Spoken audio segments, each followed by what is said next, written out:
हरे कृष्ण। तो इस भौतिक जगत में जीव जो कि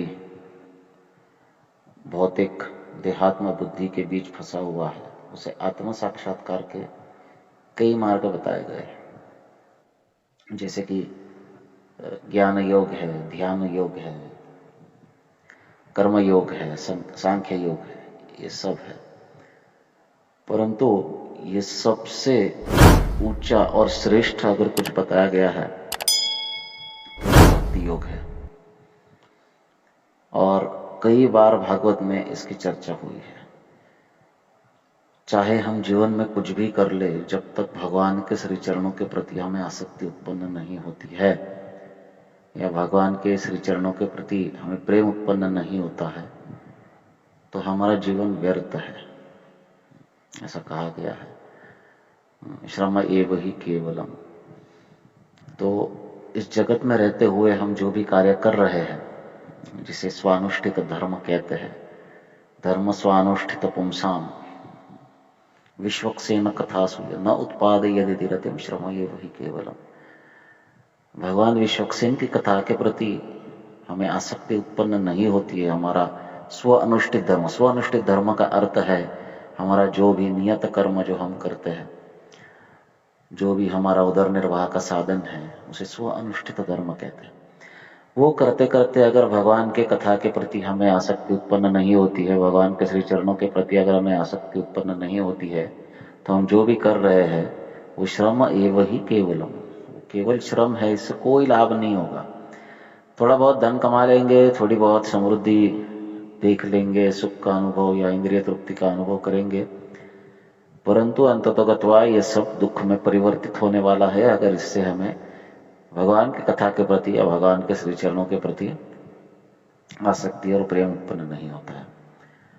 प्रहलाद महाराज अपनी प्रार्थना करते हुए कहते हैं नरसिंहदेव से कि विप्राद विषण गुण युताद अरविंद नाभ पादारविंद विमुखाचोपचम वरिष्ठम मन्ये तदर्पित मनो वचने हितार्थ प्राणम पुनाति सकुलम न तो भूरिमान।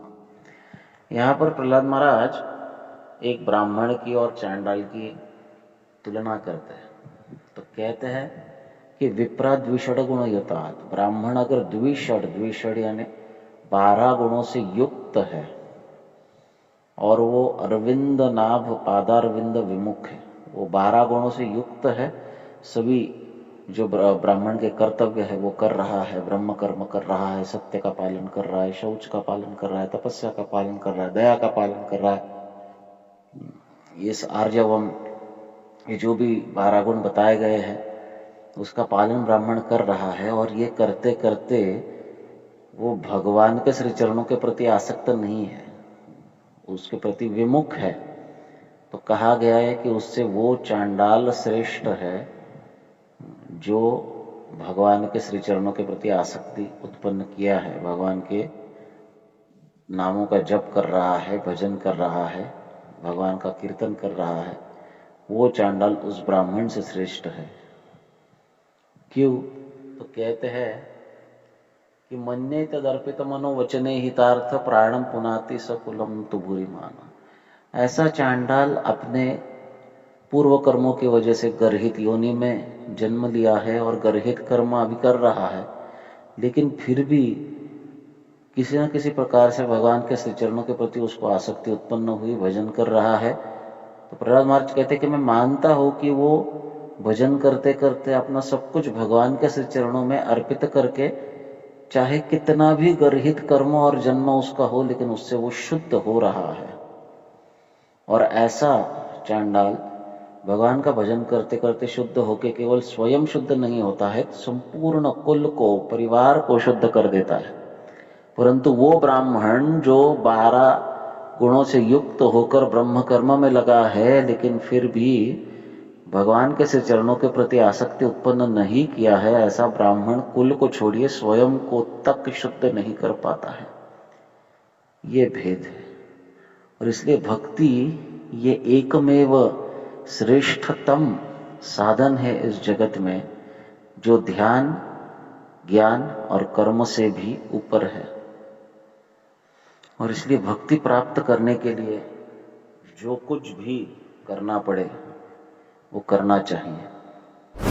और भक्ति ऐसे ही प्राप्त नहीं होती है। जिस किसी भक्त को आज हम स्मरण करते हैं कि ये भगवान का शुद्ध भक्त था, या ये भगवान का भक्ति कैसे किया, देखिए ये हमारा आदर्श है, ऐसे किसी भी भक्त की जीवनी को आप देखोगे तो उनके जीवन में आपको पराकोटि का त्याग दिखाई देगा। वो ऐसा कभी नहीं सोचे कि मैं मेरा भौतिक जीवन भी अच्छे से जीऊंगा और भगवान की भक्ति भी करूंगा। नहीं, भगवान की भक्ति के लिए वो सब कुछ छोड़ छाड़ कर, त्याग करके भगवान की भक्ति करने लगे। और तभी ये जो उनका नाम अमर हुआ है और आज भी हम उनका स्मरण करते। चाहे कोई भी आप देखिए, उन्होंने जीवन में एक पराकोटि का त्याग किया है।